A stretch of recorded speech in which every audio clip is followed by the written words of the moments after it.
Um,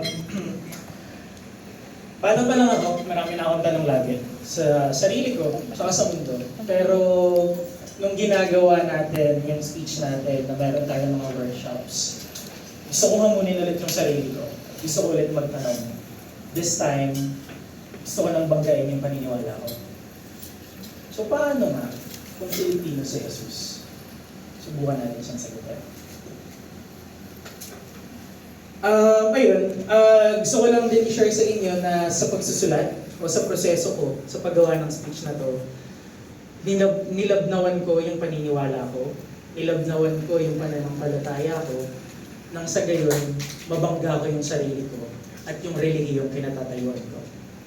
Sana sa mga Katolikong narito ngayon, kung kaya niyong gawin yon at kaya niyong unawain, sa loob lang ng ilang minuto, gawin natin. Magpapakilala lang, simple yung struggles nila. Ayun. This is my family. Yan. Ako to, kuya ko, ate, si mama yung nasa gitna. At kung di nyo tatanungin, tanungin nyo. Pero wala kayong matatanong, di ba? Deboto kami ng Nazareno. So, every January 9, wala kami sa mga bahay namin. Hindi ako pumapasok sa school, ano man ang mangyari, kahit may final exam pa ako, hindi rin ako papasok sa trabaho. Pagalitan man ako ng boss ko. Kasi dapat nasa Quiapo kami. Dapat nasa langsangan kami ng Maynila. Dapat magkakasama kami, naniniwala sa mahal na apon ng Nazareno. Doon nagsimula yung tanong ko. Bago pa man magkaroon ng mga workshops, gusto ko nang malaman, asan ba si Jesus? Paano kung Pilipino siya? Kasi sa Quiapo ko nakita na mayroong milyong-milyong Pilipinong naniniwala sa Kanya. Mayroong milyong-milyong Pilipino na deboto na kagaya namin. At sa mga pagkakataong iyon, napahanga ako. Kasi alam ko, bagamat masasabi ko na laki ako sa kahit pa paano may kayang pamilya, doon nakita ko lahat ng tao. Yung mga nagtitinda ng barbecue, may mga politiko ako nakita, may mga artista, may mga nagtitinda ng saging, may mga nagtitinda ng mani, may mga magsasaka, may mga magulang. Kahit saan ka man nanggaling, pag nasa Quiapo ka, nakapaa ka. Tuwing Enero, ikasyam ng Enero, lahat kami deboto, lahat kami mananampalataya. So paano nga? Pero bakit ko nasasabi lahat ng to? Ano yung gusto kong tanungin o ano yung gusto kong banggain? Dahil naniniwala ako na hindi lang simbahan yung nagpapalalim sa koneksyon ni Jesus sa mga Filipino. Naniniwala ako na meron itong mas malalim na pinag-uugatan. Hindi ako naniniwala na dahil pinanganak lang kaming Katoliko magkakapatid, kaya kami naniniwala kay Jesus. Hindi. Hindi kami naniniwala. Hindi ako naniniwala na dahil bininyagan ako, kaya ako naniniwala kay Jesus. Hindi. Yun yung ginawa ko. Yun yung sinubukan kong banggain para sa speech na ito. Ayun. Sige.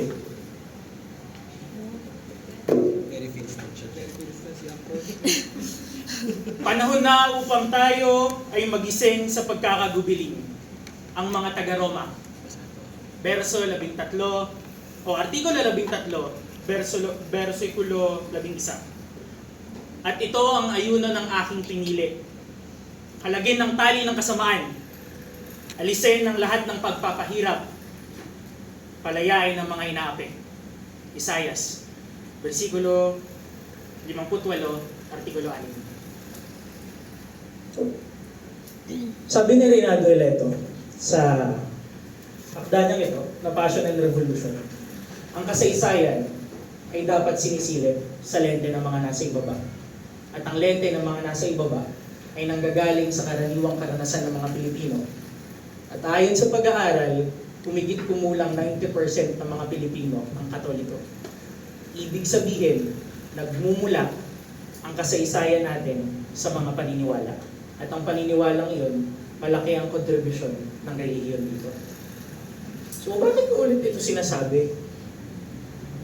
Dahil naniniwala ako na si Jesus ay hindi lang isang simbolo ng ng relihiyon, gaya ng sinabi ni Gab kanina o gaya ng mga sasabihin kanina.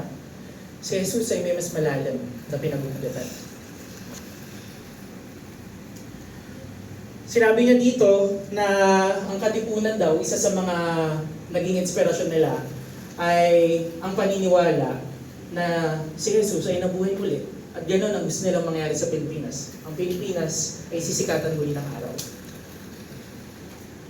Pakinggan natin. Dear people, I wish you to pray because it's only through prayer that we may solve this problem.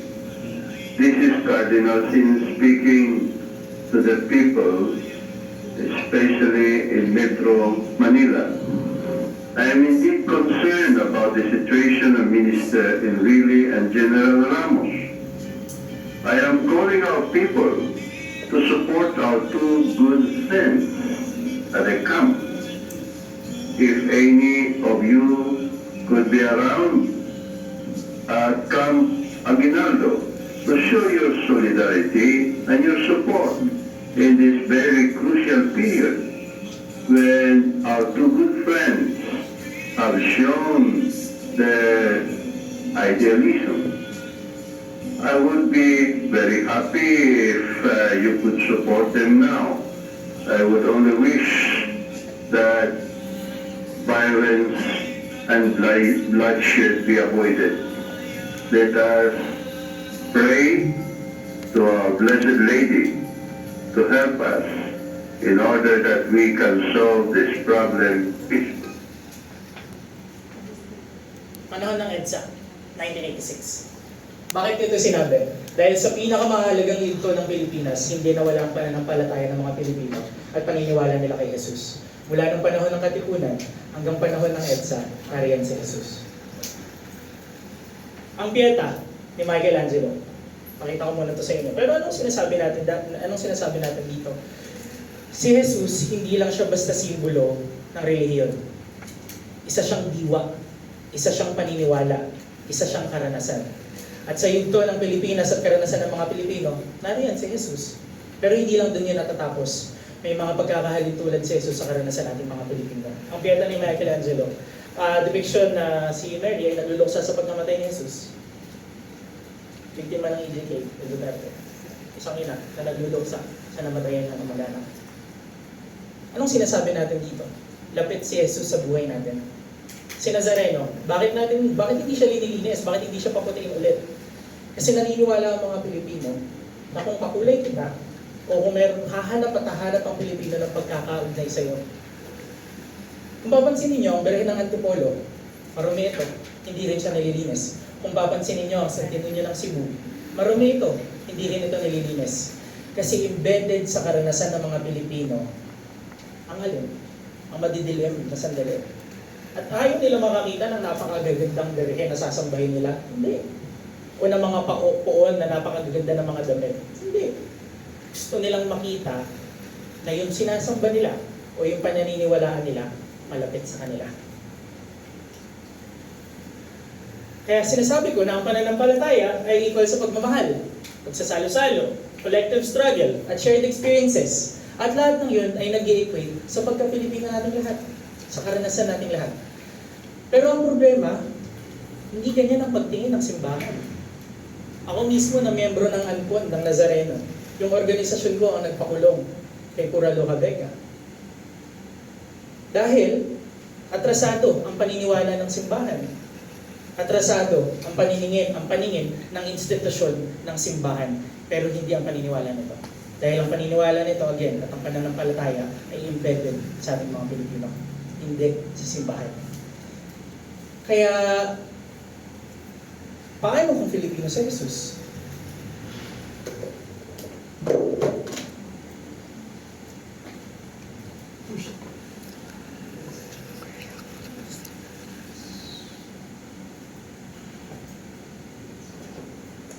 Pilipino si Jesus, wala na siya sa simbahan. Baka nasa lansangan na siya kasama ng mga batang laboy na wala ng matirhan at wala ng mga magulang.